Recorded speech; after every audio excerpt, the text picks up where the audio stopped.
পরের আলোচনা করার জন্য আমি ডাকবো বকুল সাহেবকে। এই প্রসঙ্গে আমি কথা বলি একটা, যে শিক্ষা মানুষকে অন্ধকার থেকে আলো থেকে আনে, সত্যকে স্বীকার করায়, এই শিক্ষাই হচ্ছে আসল শিক্ষা। আজকের দিনে আমাদের কাছে আল্লাহর যে কিতাব, যে জীবন্ত কিতাব হিসেবে আমাদের সামনে আজকে উপস্থিত হয়েছে, আল্লাহর কাছে অশেষ রহমত যে আজকের দিনে আমাদের পূর্বপুরুষ যারা বিগত দিনে চলে গেছে, তিনারা কিছু ভুল করেছেন, এটা আমরা মেনে নিচ্ছি। কারণ স্কুল ছিল না, কলেজ ছিল না, লেখাপড়া ছিল না। আমার দাদু কোনো স্কুলে পড়েনি, আমার আব্বা কিছুটা পড়াশোনা করেছে। আমরা আজকে ইউপিএস, ডব্লিউবিসিএস করে জয়েন্টের মাধ্যমে আমরা হাইয়ার এডুকেশন নিয়েছি। আজকের দিনে যদি আমরা ধোঁকা খাই দিন সম্বন্ধে, এর থেকে দুর্বিষহ আর কিছুই নেই। তা আমরা দুনিয়াবি ব্যাপারে শিক্ষা গ্রহণ করেছি, যাকে বলা হয় প্রতিষ্ঠানিক শিক্ষা, ইনস্টিটিউশন এডুকেশন। এই শিক্ষা আমাদের কাছে আজকে বড় বাধা হয়ে দাঁড়িয়েছে। যে সকাল থেকে সন্ধ্যা পর্যন্ত যে প্ল্যান পরিকল্পনা আমরা করি, তা আমরা আল্লাহর কিতাব থেকে নেই না। আমরা প্রাতিষ্ঠানিক যে শিক্ষা আমাদের মধ্যে আছে, जो दिखता है वो दिखता है, যার জোর তার রাজ্য, যেদিকে ভাবধারী সেদিকে গিরিধারী। এই যে আমাদের শিক্ষা, প্রাতিষ্ঠানিক শিক্ষা, আমার হলেই হবে, অন্যর কি হবে আমার দেখার প্রয়োজন নেই। আমরা অনুরোধ করব, এই যে মোবাইল ইউনিভার্সিটি ভ্রাম্যমান আমরা যে একটা জ্ঞান সমুদ্রে পাড়ি দিচ্ছি, আশা করি আপনারা উপকৃত হবেন, এই আশাতে আমরা করছি। এতে আমাদের কোনো স্বার্থ নাই, যে আল্লাহর দ্বীনকে প্রতিষ্ঠিত করার জন্য আপনাদের কাছে আকুল আবেদন যে আপনারা ধৈর্য সহকারে শুনছেন। আল্লাহর অশেষ রহমত। ধন্যবাদ। আলহামদুলিল্লাহি রাব্বিল আলামিন, আর রহমানির রহিম, মালিক ইয়াউমিদ্দিন। উপস্থিত সমস্ত দিনী ভাই বোনেরা, সেই মুর্শিদাবাদ থেকে এসছেন খুবই কষ্ট করে, সে এই কোরআন এর আলোচনা শোনার জন্য। তো আল্লাহর দেওয়া শান্তি আপনাদের উপর বর্ষিত হোক। সালামুন আলাইকুম। বিষয় হচ্ছে, আমরা আমি ব্যক্তিগতভাবে কোনো বক্তা নাই বলে, যে গতকাল লেকচার দিয়েছিলাম, আজকে আবার দিচ্ছি, নামকরণ করে বলা হচ্ছে, এটা কিন্তু ভাববেন না, কখনো এটা কিন্তু কেউ ভাববেন না যে আমি একজন বক্তা। আমি ব্যক্তিগতভাবে বলছি, আমি একজন আল্লাহর দাস। আল্লাহর কথা আমি আমার মুখ দিয়ে প্রচার করছি, এটা আমার দায়িত্ব। আমি একজন আল্লাহর দাস, এর বাইরে কোনো পরিচয় আমার নেই। কখনো ভালো মন্দ এই বলতে পারে, এই ভালো এই মন্দ, এটা না। আমি আল্লাহর একজন খাঁটি দাস, হয়েছে কিনা জানি না, হতে চাই। সেই দাস অনুযায়ী কিছু কথা আল্লাহ যদি দেয়, তার কথায় বার্তা আমি আমার মুখ দিয়ে বলবো, দাসত্বর মাধ্যমে। আমি আমার দাসত্বের মাধ্যমে তার কথা প্রচার করব। কখন এটা ভাববেন না যেন বক্তা স্পেশাল কিছুই না, কিন্তু একমাত্র দাস হতে চাই। পাই জানি না হয়েছে কিনা। তো আপনারা আমার তরিকুল ভাইয়ের কাছ থেকে কিছু বিষয় শুনলেন। গতকালও আমাদের আলোচনা সবাই কম বেশি সবাই শুনেছেন, এখানে আছেন। আলোচনার বিষয় হচ্ছে আল কিতাব বা কোরআন। এখন সমাজে আপনি ফিরে দেখলে বোঝা যায় যে যে গ্রন্থটি, যে কিতাবটি আল্লাহ পাঠিয়েছেন, সেই কিতাবটার প্রকাশ বা পরিচয় পৃথিবীর থেকে পুরো গোপন হয়ে গেছিল। এটা আল্লাহর রহমতে আল্লাহ নিজেই খুলছেন এটা। এটা কোনো বান্দার কেরামতি নয়, এটা আল্লাহ নিজেই তার কোরআন খুলছেন কিছু বান্দার মাধ্যমে। এটা কারোর কেরামতি নয়, খেয়াল রাখবেন। এটা আল্লাহ কোরআনটাকে খুলছেন এবং তিনি এই কোরআন প্রকাশ করছেন, যখন দুনিয়াতে প্রকাশ হচ্ছে, যেটা গোপন ছিল একটি মাত্র কিতাব, সেই প্রকাশ ইনশাল্লাহ ধীরে ধীরে বিস্তারিত হবে মানুষের মাধ্যমে। কিন্তু কিছু শর্ত আছে। আল্লাহ যে শর্ত দিয়েছেন, তিনি কিতাব বোঝার, পড়ার, মানার যে শর্তগুলো দিয়েছেন, যদি সেই শর্তগুলো আমরা পূরণ করতে পারি, তবে তিনি আমাদের মাধ্যমে এই কিতাবকে প্রকাশ করাবেন, সমাজে প্রতিষ্ঠিত করাবেন। যদি শর্ত পূরণ না করতে পারি, বিশাল লেকচার, বিশাল দান, বিশাল সবকিছু, বিশাল আয়োজন সব বৃথা হয়ে যাবে। আল্লাহ ওগুলো দেখেন না। সুতরাং আমরা খুব মনোযোগ সহকারে যেখানেই যাই, কোরআনের আলোচনা খুব মনোযোগ সহকারে শুনব। কখন কিভাবে আল্লাহ সুবহানাহু ওয়া তাআলা আপনার উপর রহম করবে, আপনার উপরে সাকিনা নাজিল করবে, সেটা আপনি নিজেই জানেন না। এই জন্য প্রত্যেক সময় আমরা সবাই বলে থাকি, যখন কোরআন পাঠ করা হয় তখন মনোযোগ সহকারে শ্রবণ করো, নিশ্চুপ হয়ে থাকো। যেটা ব্যাখ্যা গতকাল হানিফ ভাই বলেছে, নিশ্চুপ মানে এটাই যে আমি যেটা আছি যেখানে, আর আমার অন্তরে যা এখন প্রকাশ হচ্ছে, সবকিছু লক, সব লক, শুধু একটাই আল্লাহর কথায় শুনছি কোরআন, ওটাই থাকবে। তো আমরা আজকে দুপুরে বার হয়েছিলাম, সবাই একটু ক্লান্ত আছি, 250-300 কিলোমিটার সব ঘুরিয়ে এসেছি। এক্ষুনি বলার মতো সেরকম ম্যাটিটিউড নেই, তবুও আল্লাহর ইচ্ছায় ছোট করে কিছু আলোচনা করব, খুব মনোযোগ দিয়ে শুনবেন।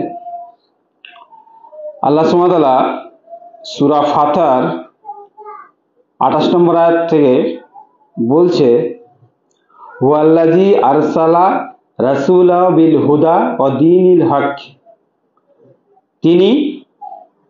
যিনি প্রেরণ করেছেন তার রাসূলকে, বিল হুদা, সঠিক দিক নির্দেশনা দিয়ে। সঠিক, ঠিক নয়, সঠিক। রাসূলদের কাছে প্রেরণ করেছে, এটা হচ্ছে সঠিক। পৃথিবীতে সবাই ঠিক, হাজার রকম দল মত যাই আছে না কেন, সবাই ঠিক বলে দাবি করে, কিছু মিশ্রিত করে ঠিক। কিন্তু রসুলকে পাঠিয়েছে বিল হুদা, সঠিক দিক নির্দেশনা, সঠিক। হুয়াল্লাযী আরসালা রাসূলা বিল হুদা ওয়া দীনিল হক, এবং সত্য দিন দিয়ে তা বিজয়ী করার জন্য সমস্ত দিনের উপর রসুলকে দায়িত্ব দিয়েছে আল্লাহ, সঠিক দিক নির্দেশনা দিয়ে। তা আমরা রসুলের দিক নির্দেশনা নেব না অন্য কারোরটা নেব? রসুলের যে দিক নির্দেশনায় তিনি বিজয়ী করেছেন, তিনি আল্লাহকে সন্তুষ্ট করেছেন, সেই পথটাই আমরা নেব। সেই পথটা কি? কিতাব আল কোরআন। তারপরে বলছে, যদিও মুশরিকরা এতে অপছন্দ পায়, আল্লাহর দেওয়া দিন আর পৃথিবীতে যে দিন আছে, জীবন ব্যবস্থা আছে, এটা সম্পূর্ণ এপিট আর ওপিট, সম্পূর্ণ এপিট আর ওপিট। এতে কিন্তু আমরা বিশ্বের মানুষ, আমরাই বলি, এক্সাইজের কথা ছাড়েন, আমরাও সন্তুষ্ট খুশি আছি কিছু, যাই তো বেঁচে আছি, যাই তো মোটামুটি দিন চলছে, খাওয়া পড়া করে ভালোভাবে মোটামুটি ভাবে দিন চলছে। কিন্তু আল্লাহর দেওয়া দিন আর বর্তমান যেটা চলছে পৃথিবীতে, আসমান আর জমিন তফাৎ। তা রসুলকে যে সঠিক দিক নির্দেশনা দিয়েছে, কিভাবে তিনি সেই দিক নির্দেশনা পালন করেছেন, করে আল্লাহ সুবহানাহু ওয়া তাআলাকে সন্তুষ্ট করেছেন, সেই দিন কায়েম করেছেন, কিভাবে করেছেন। আমরা ওই পদ্ধতির বাইরে গেলে পারবো? রসুল এবং তার সাহাবীরা সালামুনা মোহাম্মদের কথা ধরেন, আর বাকি নবীর কথা আছে, সবারই দিন একই ছিল। তা রসুল এবং তার সাহাবীরা যে পথ, যে দিক নির্দেশনা দিয়ে আল্লাহ সন্তুষ্ট করেছেন সেই দিন কায়েম করে, তার বাইরে গিয়ে আমরা পারবো? কিন্তু তার বাইরে আমরা খোঁজার চেষ্টা করছি কিছু কিছু সময়, কিন্তু কেউ সফল হয়নি। পৃথিবীতে হাজারো দল চেষ্টা করেছে, কেউ সফল হচ্ছে না, হবেও না। আল্লাহর দেওয়া দিক নির্দেশনা, রসুলের সুন্নাহ, রসুলের পথ অনুসারে তিনি যেভাবে করেছেন, যদি সেইটা ঠিক না থাকে তাহলে কিন্তু কেউ সফল হবে না। ও দিন কোনোদিনই কায়েম হবে না। আল্লাহর দেওয়া দিন থাকবে, দিন থাকবে, সুযোগ সুবিধা অনেক কিছুই থাকবে, কিন্তু সেই দিন আর পাবেন না যে দিনটা রসুল্লাহ কায়েম করেছিল। এখানে বলছে কাফা বিল্লাহে শাহিদা, সাক্ষী হিসেবে আল্লাহ যথেষ্ট।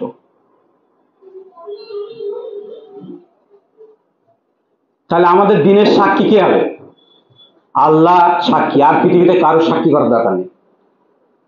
তাহলে আল্লাহকে সাক্ষী হিসেবে তিনিই যথেষ্ট।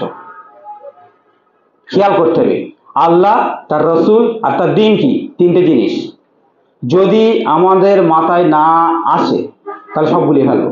যে আল্লাহকে ভালো করে খেয়াল রাখবেন। এই কিতাবের মধ্যে 6000+ আয়াত, সবাই বলে কম বেশি মূল আয়াত, তার ভিতরে 5500 আয়াত আছে সির্ফ আল্লাহর পরিচয়ের উপরে, ভালো করে খেয়াল করবে। বিশ্বাসের উপরে 5500 আয়াত আছে কোরআনের মধ্যে, আর 1000 আয়াত বিধিবিধান বিভিন্ন রকমের আছে।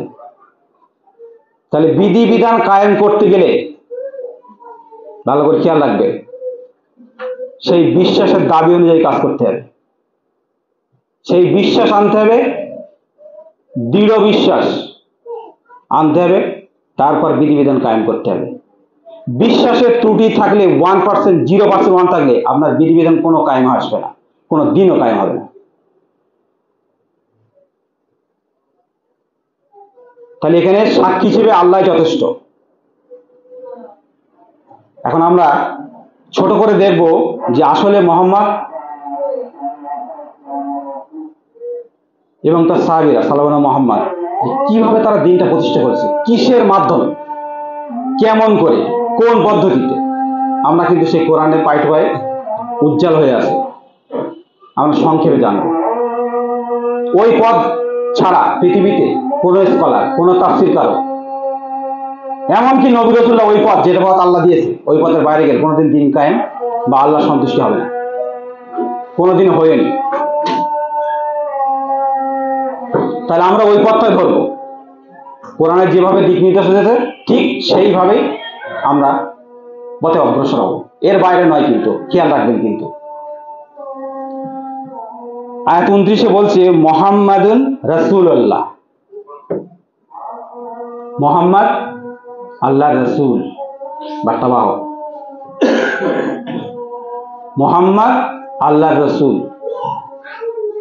তারপর বলছে তার সাথে আল্লাযীনা মাহু আশিদ্দা আলাল কুফারি আর রহমা বাইনাহুম, এই হচ্ছে তাদের সূত্র।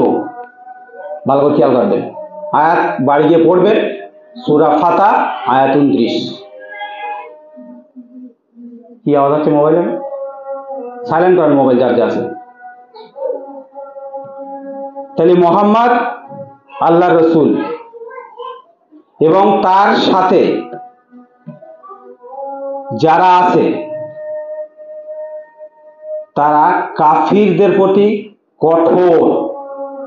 ভালো করে খেয়াল করবেন, কাফির মানে অস্বীকারী, তাদের প্রতি কঠোর। কঠোর মানে এই ভাববেন না যে তাদের যখন তখন অ্যাটাক করবে, এ করবে, এটা নয়। কিন্তু তারা কাফেরদের বিরুদ্ধে কঠোর এবং নিজেদের মধ্যে সহানুভূতিশীল, এই হচ্ছে সূত্র। একত্র হওয়ার, ঐক্য হওয়ার সূত্র হচ্ছে এটাই। দিন কায়েম, আল্লাহর দিন প্রতিষ্ঠিত সূত্র হচ্ছে এটাই। যদি রসুলরা মোহাম্মদ যদি এই সূত্র ধরে এগিয়ে যেতে পারে, তা আমরা এই সূত্র বাইরে যাব? এই সূত্র বাইরে যাব? কখনোই পায় না। তাহলে তিনি আল্লাহ রসুল আর তার সাথে যারা ছিল তারা কুফফারদের প্রতি কঠোর, আর নিজেদের মধ্যেই রুহামা বাইনাহুম, সহানুভূতিশীল। এটা নয় ঐক্য আসবে না, কোনো দিনই ঐক্য আসবে না। আমাদের ফার্স্ট পয়েন্টের ভুল আছে এটাই, আমরা নিজেদের মধ্যে সহানুভূতিশীল নয়। আমরা একে অপরের বিরুদ্ধে বলি, একে অপরের উপরে গীবত করি, একে অপরের উপরে বিভিন্ন রকম ভাবে আমরা ভাষায় কাউকে আঘাত করি, বিভিন্ন রকম। এটা সালামুল্লাহ মোহাম্মদের ছিল না, তার সাহাবীদের মধ্যে ছিল না এটা। তাহলে প্রথম সূত্র কি হলো? অস্বীকারী যারা কাফের তাদের প্রতি কঠোর, আর নিজেদের মধ্যে সহানুভূতিশীল। নিজেদের মধ্যে সহানুভূতিশীল যদি থাকি আমরা, তাহলে অটোমেটিক্যালি যারা বিরুদ্ধে করবে তারা আমাদের এগেনস্ট, তাদের কিছু করতে হবে না, তারা আমাদের এগেনস্টে, তাদের আমরা পক্ষে না। আমরা যদি নিজেদের ঐক্য সহানুভূতিশীল থাকি তাহলে অটোমেটিকলি তাদের বিপক্ষে হবে। সূত্র শোনো, এই সূত্র বাইরে গেলে ঐক্য ধরে রাখতে পারবেন না কেউ, পৃথিবীতে কেউ পারেনি, কেউই পারেনি। প্রত্যেকটা জায়গায় দল ভাগ হয়েছে, তারা একটা দল করার পরে এখন হাজারটা দল তৈরি হয়ে গেছে এক এক জায়গায়। কি কারণ? তারা দুজন মিলে একটা দল করেছে, তিনজন মিলে একটা দল করেছে, ছজন মিলে একটা দল করেছে, পর পর ভাগাভাগি হয়ে আবার সেক্টর সেক্টর আলাদা হয়েছে। একই জিনিস বলছি, সামনে কে থাকে? সবাই কোরআনের কথা বলে, সবাই কোরআনের কথা বলে। ভাগটা হলো কেন? কি কারণে ভাগ হলো? আমরা নিজেরাই আল্লাহর সন্তুষ্টি অর্জন করিনি, নিজেরাই মধ্যে ঐক্য গঠনের চেষ্টা করিনি, একে অপরের হিংসা বিদ্বেষ। যদি আমরা ঠিক থাকতাম এই জায়গায়, তা আল্লাহর রাস্তায় দিন কায়েমের সময় লাগবে না। আল্লাহ সুবহানাহু ওয়া তাআলার ইচ্ছায় দিন প্রতিষ্ঠিতে, কোরআন প্রতিষ্ঠিতে সময় লাগবে না। এই সূত্র যদি আমরা ধরি, তার বলছে তাদের দেখবে তুমি রুকুকারী ও সিজদাকারী হিসেবে, তারা সন্ধান করে আল্লাহর নিকট হতে অনুগ্রহ ও তার সন্তুষ্টি। দেখেন, একদম ক্লিয়ার কথা, জলজল করছে, পেঁচানোর কোনো জায়গা নেই এখানে। তারা কি সন্ধান করে?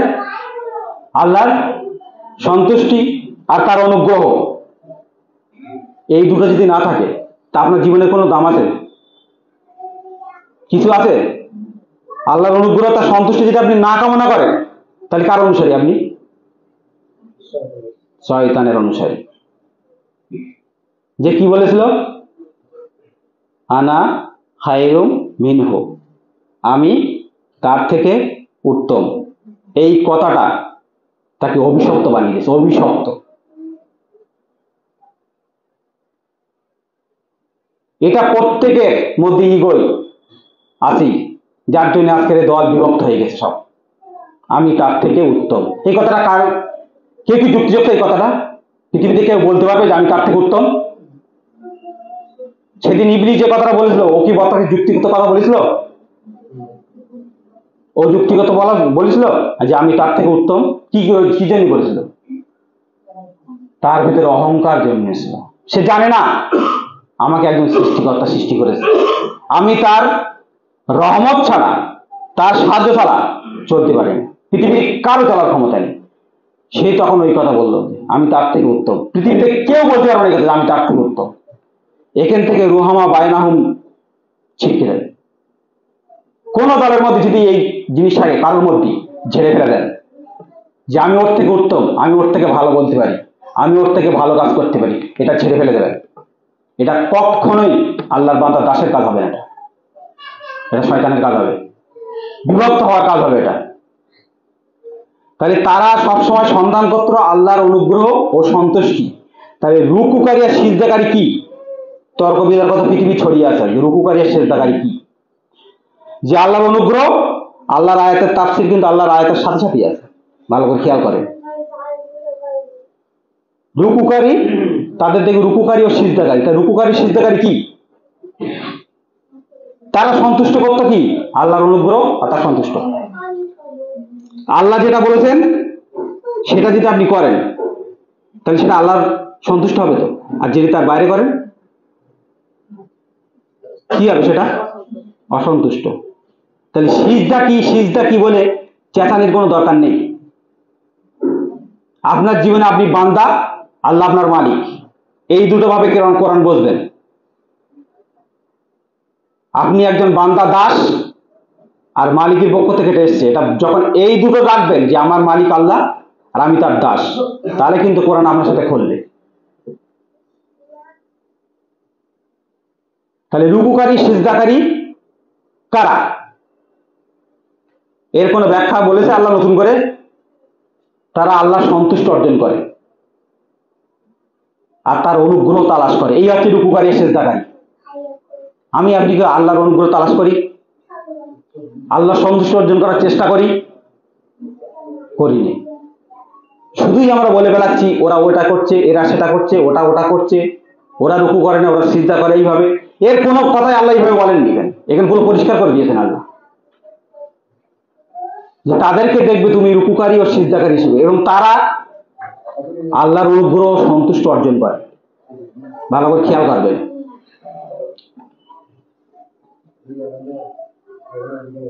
তাদের চেহারার মধ্যে সিজদা সমূহের প্রভাবে উজ্জ্বল হয়ে আছে। একই এখানে কপাল লেখা আছে, এটা মোহাম্মদ রসুল্লাহ চরিত্র হচ্ছে। আর তার সাহাবী কি পরিচয় পাচ্ছেন এখানে? কোন ডিমাক আছে তাদের? কোন অহংকার আছে? এটা শুধু ওই সাহাবীদের চরিত্র না, মোহাম্মদের চরিত্র বর্ণনা হচ্ছে এবং তার সাহাবীরা একসাথে মিলে করেছিল। তাহলে মোহাম্মদের চরিত্রের মধ্যে কোনো ডিমাক আছে? কোনো অহংকার আছে? কোনো কিছু আছে? রুকুকারী সিজদাকারী কাকে বলা হয়? তাদের চেহারার মধ্যে উজ্জ্বল হয়ে আছে সিজদা সমূহের প্রভাবে, আল্লাহর কথা পালন করার প্রভাবে। তারা একে অপরের গীবত করত, কারোর পরনিন্দা করত, কারোর উপরে হিংসা করত, কেউ নিজে বেশি খেত অপরকে কম খাওয়াতো, কেউ যদি অসহায় থাকতো তাকে না দেখে সেটাকে আল্লাহ সন্তুষ্ট অর্জন করা হবে। তা আজকে আমাদের রোহামা বায়নাহুম কি হবে? একে অপরের সহানুভূতিটা কি? প্রতিনিয়ত এটা থাকে, প্রতিনিয়ত। এটা কখনো সময়ের জন্য না। কোনো ভাই অসহায় আছে, আমি তার যদি খোঁজ না নেই, ওই সময়ের মধ্যে কি আমি আল্লাহর সন্তুষ্ট অর্জন করতে পারবো?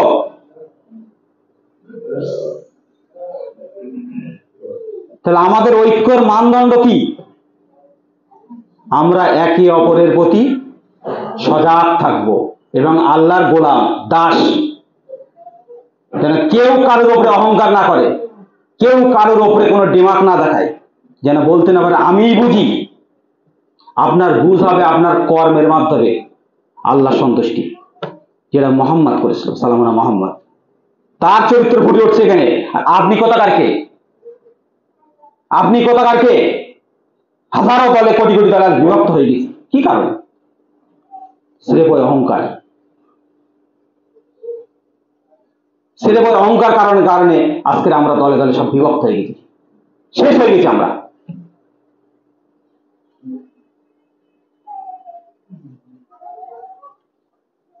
তাহলে তাদের গুণ পরিচয় রয়েছে আবার তাওরাতের মধ্যে ও ইনজিলের মধ্যে। এখন আমাদের সমস্যা হয়ে গেছে, আমরা চরিত্র মোহাম্মদ বা রসুলদের চরিত্র আমরা কেউ নেব না, অথচ এই যে তাওরাত আর ইনজিল নিয়ে আমাদের মধ্যেই মতদ্বন্দ্ব আছে কিন্তু, যে তাওরাত কি ইনজিল কি। তাহলে এখানে আল্লাহ কি বলছে? আমি ওই নির্যাসটা নেব যে তাদের চরিত্র তাওরাতের মধ্যে বর্ণিত আছে, ইনজিলের মধ্যে বর্ণিত আছে। তাহলে কি নেব আমি এখানে? তাওরাত ইনজিল নেবো না সেই চরিত্রটা নেব? সেই চরিত্রটা আমরা নেব। তাহলে আমাদের কোনো বিভেদ আছে? কোনো ডিবেট হবে? আমরা ডিবেট করছি কোথায়? তাওরাত কি ইনজিল কি। আল্লাহ এখানে বর্ণনা দিচ্ছে মোহাম্মদের কাছে, তাদের বর্ণনার চরিত্র আছে তাওরাতের মধ্যে কি, যে তারা আল্লাহ সন্তুষ্ট অর্জন করত, নিজেদের মধ্যে সহানুভূতি ছিল, আল্লাহর দিনের জন্য নিজেদের জীবন সবসময় উৎসর্গ করে দিত, একে অপরের প্রতি ভাইয়ের মতো সহানুভূতিশীল ছিল। এই তাদের চরিত্র ছিল। সেটা তাওরাতের মধ্যে ছিল, ইনজিলের মধ্যে ছিল। তাহলে আমাদের নির্যাস নিতে হবে কোরআনের, যে আমরা কি করে আল্লাহর অনুগ্রহ পাবো আর তার সন্তুষ্ট অর্জন করবো। এই দুটো জিনিস হচ্ছে আমাদের, রুকু বলেন সিজদা বলেন যাই বলেন এখন, এই দুটো জিনিস যদি আপনার না থাকে তা রুকু সাথে তার ব্যাখ্যা করে শেষ আপনার।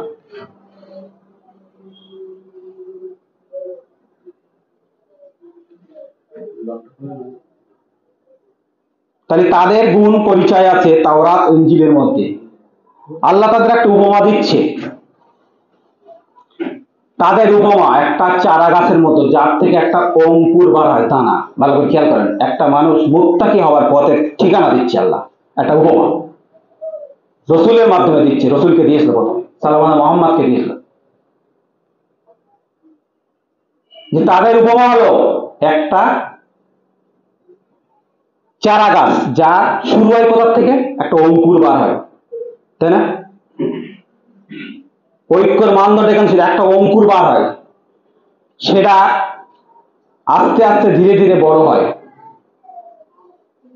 এক সময় কাণ্ডের উপরে দাঁড়ায়। প্রত্যেকটা আমলের কথা বলা হচ্ছে এখানে, জীবনে কিভাবে দাঁড়াবে একটা ব্যক্তি। রোহামা বাইনাহুম, খেয়াল রাখবেন, আলাল কুফফারিন, কাফেরদের প্রতি কঠোর। আয়াতগুলো যদি পরপর না মাথায় বসিয়ে নেন, একটা ছেড়ে গেলে এক্ষুনি পার্থক্য হয়ে যাবে।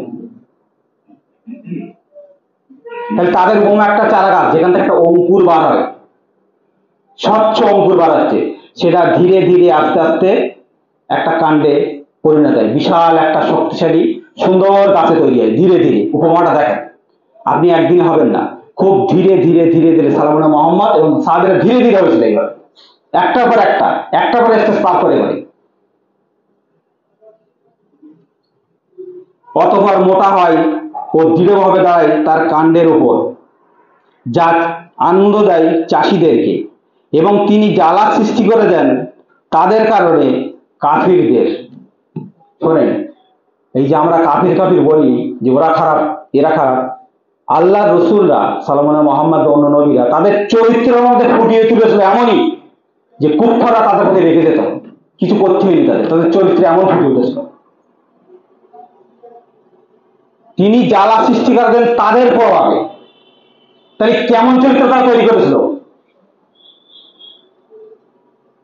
সাল্লাল্লাহু মুহাম্মাদের কথা হচ্ছে, অন্য কারোর কথা হচ্ছে না কেন, কিন্তু কেমন চরিত্র তৈরি করতো তারা, তার সহযোগীরা। আর আমরা কি চরিত্র তৈরি করছি? আমরা কি চরিত্র তৈরি করছি আজকে? দিন কায়েম এমনি হবে? কোরআন প্রতিষ্ঠিত এমনি হবে? হ্যাঁ, সূত্রই ভুল করছি আমরা।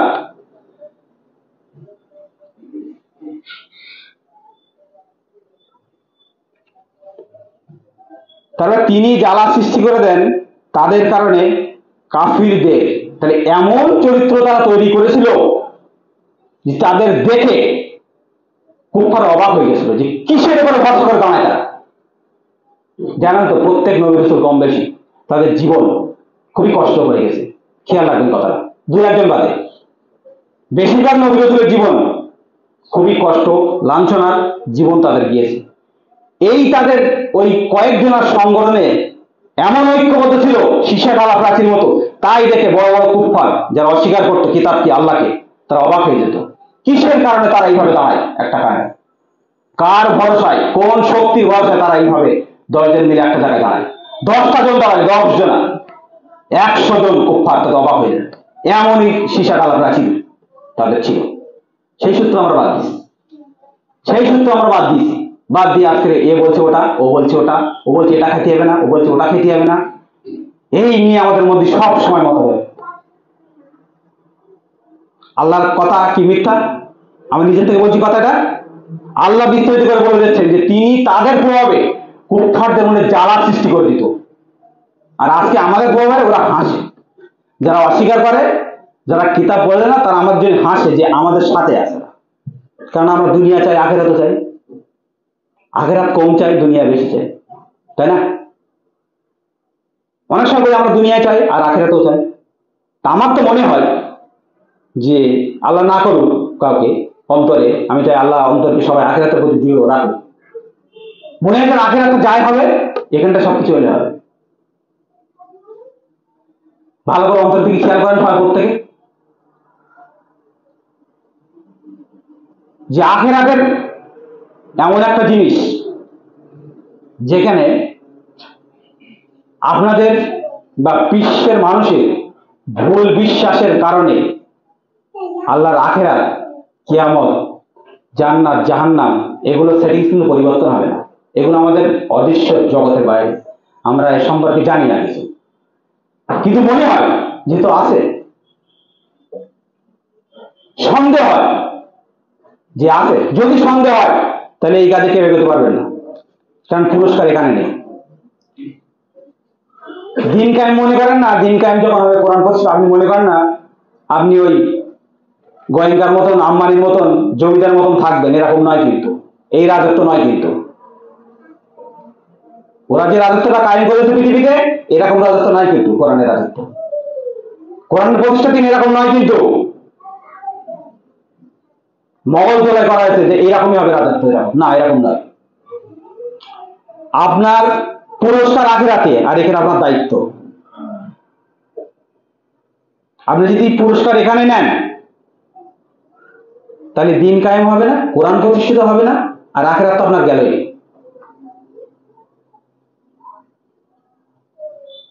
তাহলে আখিরাতের জীবন এমন আল্লাহ এমন ভাবে সেটিং করে আছে। ধরেন একটা অন্ধ ব্যক্তি, তাই না, একটা অন্ধ ব্যক্তি যে কিন্তু হাঁটে, আর বলা হয় তোমার সামনে একটা পিলিয়ার বা দেওয়াল আছে, একটা পিলিয়ার আছে।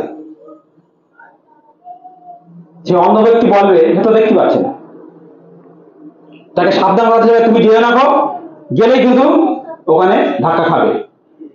সে বলছে সব আমার দেখার দরকার, ও তো দেখতে পাচ্ছে, ও তো কোথায় বলে আমার দেওয়া, ও তো কিছু দেখেই না। অন্ধ ব্যক্তি তো কিছুই দেখে না, তাকে নিষেধ করা হচ্ছে যে আপনি যাবেন না, সামনে ক্লিয়ার আছে কিন্তু আপনি যাবেন না। ও তো দেখতে পাচ্ছে, অন্ধ দেখতে পায় না। তো যখনই গেল তখন দেওয়ালে ফুল খালো। আল্লাহ আখিরাত, জান্নাত, জাহান্নাম, হাসরের ময়দান ঠিক এইভাবে সেটিংস করে রাখে। কোন মানুষের ভুল বিশ্বাসের কারণে আল্লাহ সেটিংস কিন্তু পরিবর্তন হবে না, ঠিক এইভাবে সেট করে আছে। ওই অন্ধর মতো তাকে নিষেধ করা সত্ত্বেও বলা হচ্ছে আপনার সামনে ক্লিয়ার আছে, আপনি যাবেন না, সেটা দেখতেই পাচ্ছে না। তাহলে আমার আপনার বা বিশ্বের মানুষের ভুল বিশ্বাসের কারণে আল্লাহর সেটিংস এর কোনো পরিবর্তন হবে না। আখিরাতে ঠিক এইভাবে সেট করা আছে আমাদের সামনে। আর মৃত্যুই পরে আপনি জানতে পারবেন, তার আগে আপনি অন্তর্দৃষ্টি ছাড়া আপনি বুঝতে পারবেন না কিছু। তাহলে আমাদের আল্লাহ সুবহানাহু ওয়া তাআলা তার সালামুনা মুহাম্মাদের চরিত্রের মাধ্যমে যে খবরটা আমাদের দিল, আমাদের মাথায় কি ঢুকেছে? কিছু কিছু কি ঢুকেছে আমাদের, যে আমাদের চরিত্র সূত্র কোথা থেকে তৈরি করতে হবে?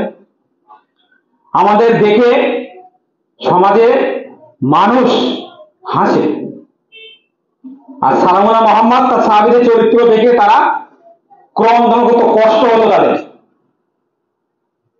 জ্বালা সৃষ্টি হতো তাদের। আর আমাদের চরিত্র দেখে তারা হাসে।